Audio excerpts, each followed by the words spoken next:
John McMullen at JF McMullen, appearing here on Boardwalk Honda Hotline on a Wednesday edition of the Sports Bash, 97.3 ESPN. In a league, John, the NFL, where coaching matters. That's true. The quarterback matters almost just as much, correct? Yeah, well, you look Brady. I would argue that they're both very important, but I always think talent wins out in the end. If you have a lot of talent, you can win a lot of games being an average coach. But as I pointed out to you on Twitter, I'd rather have the good coach as well. If you're going to give me the good coach, I'll certainly take him. There's no question about it. But in Denver, where they get Joe Flacco now, do they feel that they have all the components in place, meaning coach and now quarterback? Because they just fired a coach after bringing a new one in. They hired a new coach out there. Do they feel that they were just missing a quarterback? Did they feel that the coach and the quarterback was the problem out there? Well, I mean, they're kind of grasping at straws, I think. That's the way they're going to spin it now because they've just made changes at the two most high-profile positions, as you point out. So they're going to argue that they're improved, and we'll see how it works out. Look, Vic Fangio is a very good defensive coach. We'll see how he translates to being a head coach, and obviously moving from Case Keenum to Joe Flacco. If you look at their numbers, I mean, Keenum has been a little bit better than Joe Flacco from a number standpoint. So people don't have a ton of respect for Case Keenum, and I think largely because of his size, and he doesn't have the prototypical arm strength of an NFL quarterback, things like that. And Joe is more of a traditional pocket passer that John Elway has liked in the past. Big guy with a big arm, and he can play under center, and that's how they want to play offense. They want to play more traditional play action, and they want a big pocket passer. So this fits what they want, at least from a trade standpoint. Whether it works out or not, we'll have to wait and see. But I mentioned on this show, Joe Flacco is going to get a lot more interest than people thought because of his history. And he's had a lot of success in this league. He's won a lot of playoff games, and he knows and understands how to play the position. Obviously, the trickle-down effect would be that they get a fourth-round pick, I think, is what they end up getting here, and what that would mean for the Eagles and Nick Foles. Is this a good thing? Is this a bad thing? If you're the Eagles, are you kind of kicking yourselves right now? Or are you saying, oh, man, a fourth-round pick for Flacco? Or do they value Foles more than Flacco and think that sets a good standard that they could get what they want? Well, the thought is the Eagles are going to try to wrangle a third-round pick, and that would be the ceiling. And this kind of says it's probably going to be a little bit less than that with a fourth-round pick, because understand, even though Joe Flacco has a big contract, it's not as big as what Nick would project to get under the franchise tag. There's no guaranteed money left on his deal. So in theory, from that standpoint, what you're getting back in a potential sign and trade scenario, it hurts a tiny bit. But I don't think that's all that relevant anyway. I still think ultimately the Eagles are going to have a very difficult time trying to swing a sign and trade. So I'm not sure the real effects are all that great. There was some reports that they did call Philadelphia, but they felt the salary and that they felt Flacco was just a better fit for them.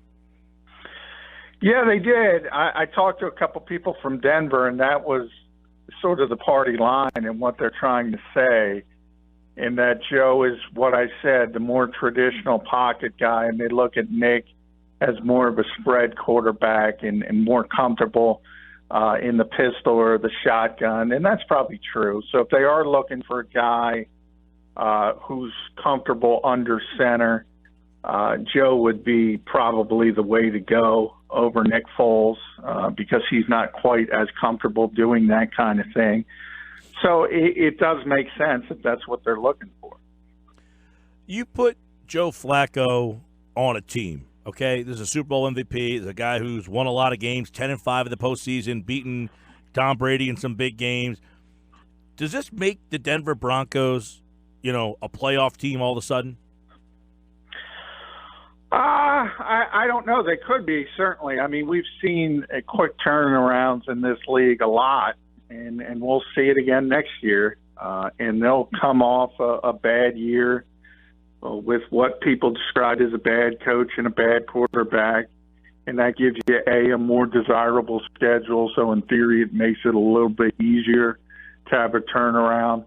You have a first-year coach who's probably going to get that defense back on the right track at least. And then, as you mentioned, you have a veteran quarterback who understands how to win games in this league. So, yeah, I mean, you could see them being a playoff team. I think the more relevant question is, do they shape up as a Super Bowl contender? And I don't think so, especially in that division where you have arguably the two most talented teams in the AFC from just the talent perspective, what we just talked about in the Kansas City Chiefs and the Los Angeles Chargers. So I don't know if they're going to be a contender in that standpoint, but as far as being a potential wild card team, yeah, if everything falls together correctly, we all know that can happen to almost every team in this league, because this league is built on parity. Yeah.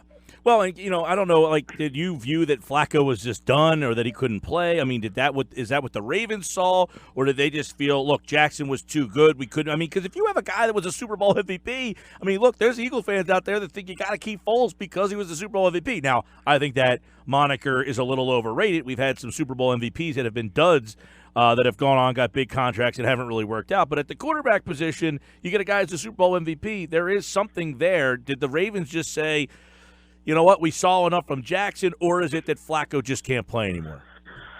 Well, I think there's a number of things that come into play there, and one is, unlike Nick Foles, it's 7 years off, really, the Super Bowl. So, one, you have more time, and the more time you put in between that type of thing, the less emotion plays into it. So that's number one.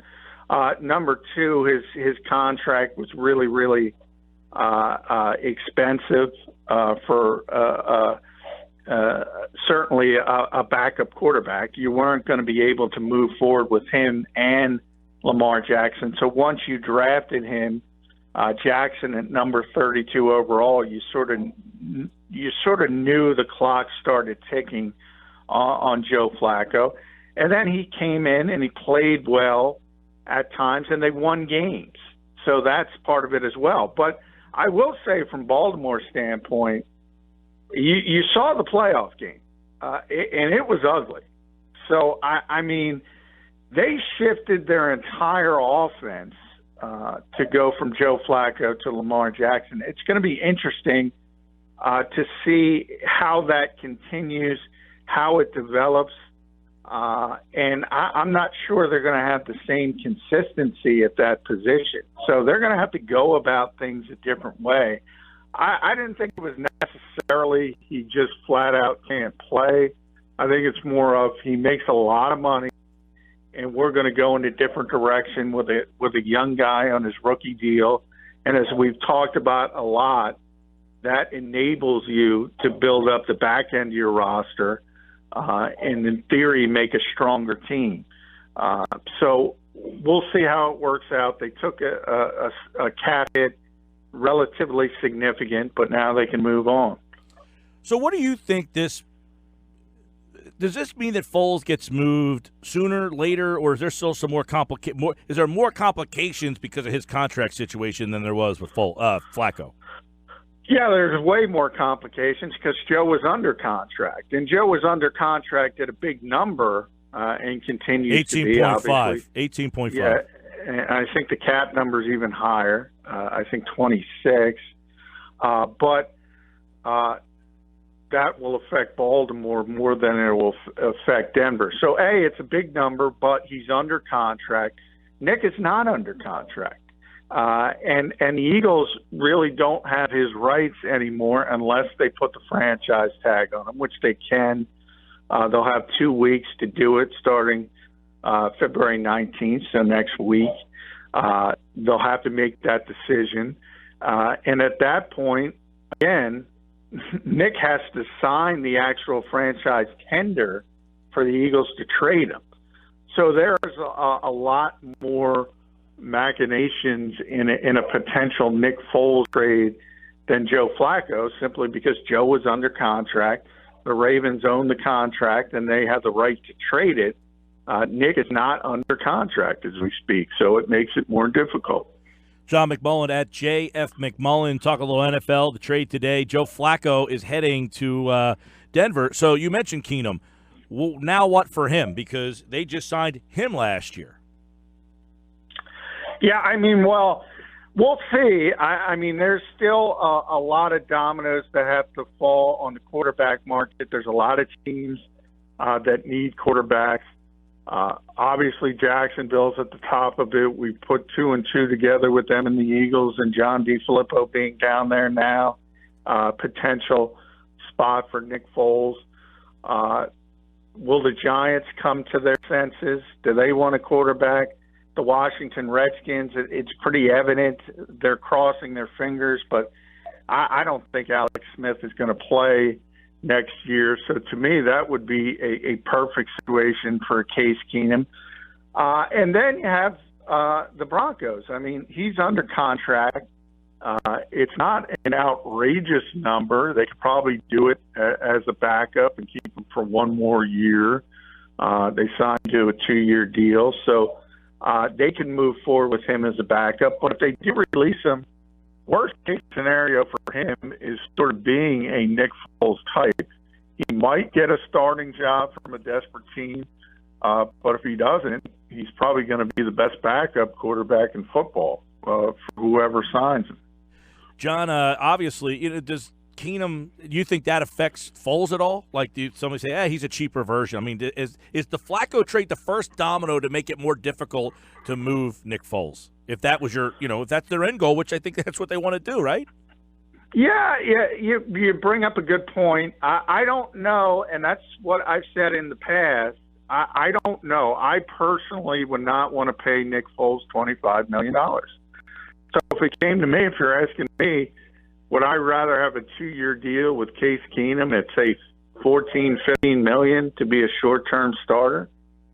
Yeah, to be honest, I'd rather go in that direction. But there is, you mentioned the Super Bowl MVP with Joe Flacco. With Nick Foles, it's not quite as far in the rearview mirror. People remember it.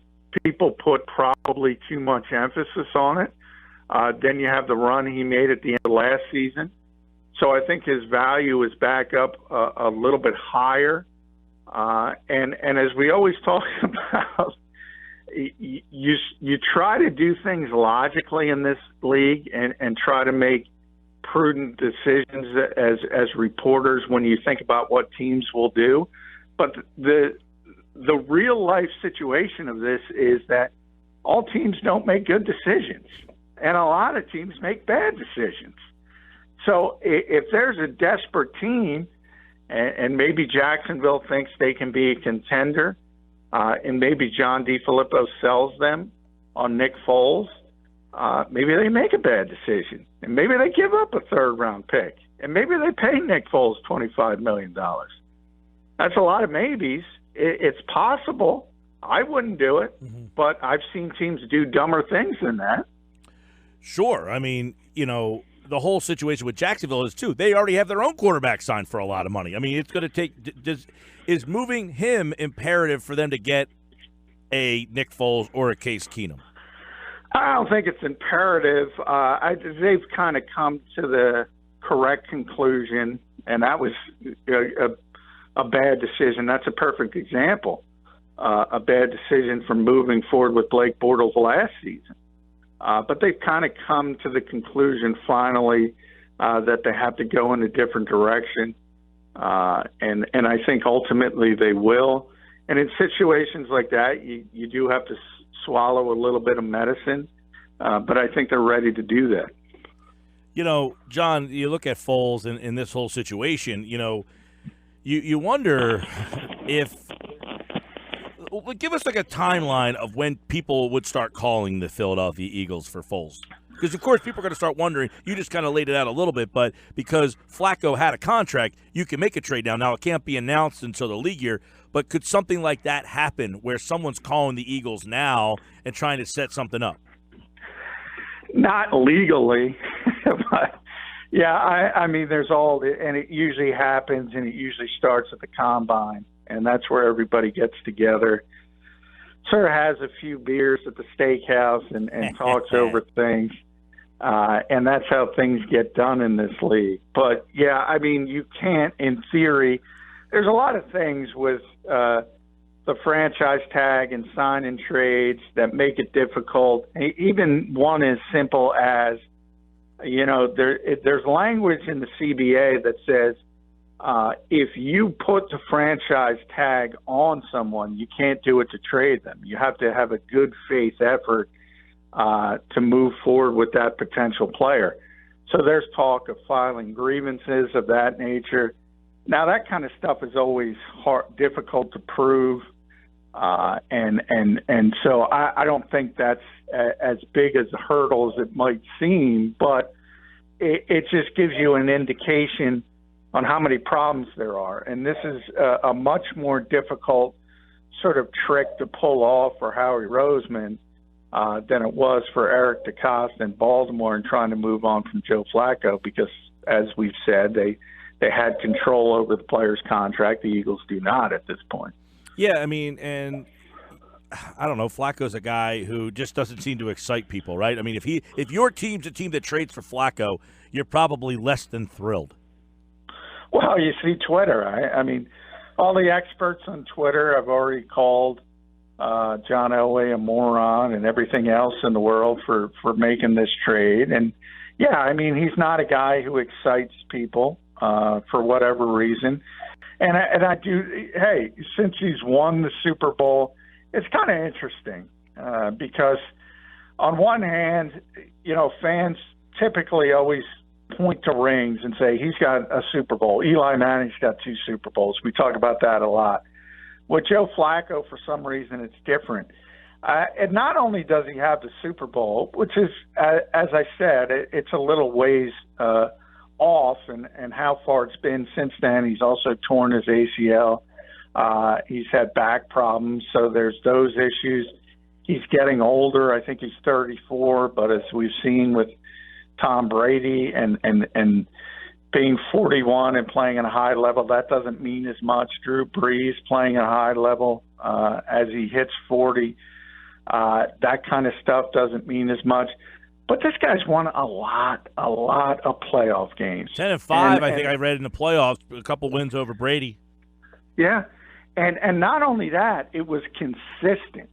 Every year, Baltimore would make the playoffs and win at least one playoff game. And that's pretty impressive to me. I think he's better than people give him credit for. That's why I said there's going to be more interest in him. I knew there would be than the casual fan expected. He was the most high-profile quarterback. You've heard it from day one, and part of it's Philadelphia-centric and South Jersey-centric because Nick's a member of the Eagles. But I said it earlier, from the league as a whole, Joe Flacco is going to be more desirable than Nick Foles. Let me ask you this real quick. I think that is kind of shaped out. On that notion, if I could just interject, do you think the Eagles would accept less than a third-round pick? Like, in other words, if somebody called and said, look, Flacco got a fourth-round pick. We ain't giving you any more than that. Do they say, okay, we'll take the fourth? Yeah, I think so. At this stage, for the Eagles, from their standpoint, it's more about steering Nick away from the division and steering him away from the Washington Redskins and or the New York Giants. They'd like to get a third-round pick, but that's sort of the pie-in-the-sky ceiling part of it. Ultimately, if they can franchise him and sign him, and somebody's willing to give up a fourth-round pick and pay Nick $25 million, ultimately, I think how he's really, really happy about that and more happy about getting him out of the division, because I think that scares the Eagles more than anything, because the worst case scenario from Philadelphia's standpoint is to have Nick in New York or Washington and beaten Carson Wentz twice next year. I mean, that's what they're trying to avoid, because that would be a catastrophe from this organization's standpoint. John McMullen here on the Sports Bash Live. By the way, Chargers GM Tom Telesco has come out and said he's a fan of the AAF. He says he thinks it could be potentially a developmental league for the NFL. Does the NFL want one of its GMs endorsing that as a developmental league? In other words, we don't want to have to come in and help this league out if we don't have to. No, I don't think they care. They don't care? I mean, Okay. if you look at people involved, it's a lot of ex-NFL coaches. Bill Polian's a co-founder. A lot of ex-NFL people are involved, and they've talked about the need for a feeder system. I do think the NFL wants it to be run as it is right now. And remember, some of the games are on NFL Network, so okay. They've accepted the league. But what they don't want to do is subsidize the league, and they don't want to put money into the league like they used to do with the World League. That Gotcha. They don't want to do, and I don't understand why. I think they should. Well, I mean, and come on. I think An more embarrassment of clearly, riches. You can't give up any of that. and a more clearly defined system. I pointed out last week, we talked about what Jeff Stoutland said about Jordan Mailata. He doesn't want to let somebody like that play in an AAF league because he doesn't want other coaches getting their hands on him and teaching him different things and maybe derailing what he's taught him. If you're comfortable and you have a say in the coaches and how things are run, maybe that becomes more of a viable option where you can have young players and raw players try to develop in that type of league. John McMullen, everybody, every day, 4 o'clock, we bring you football on the Sports Bash. Thanks, pal. Thanks, Mike.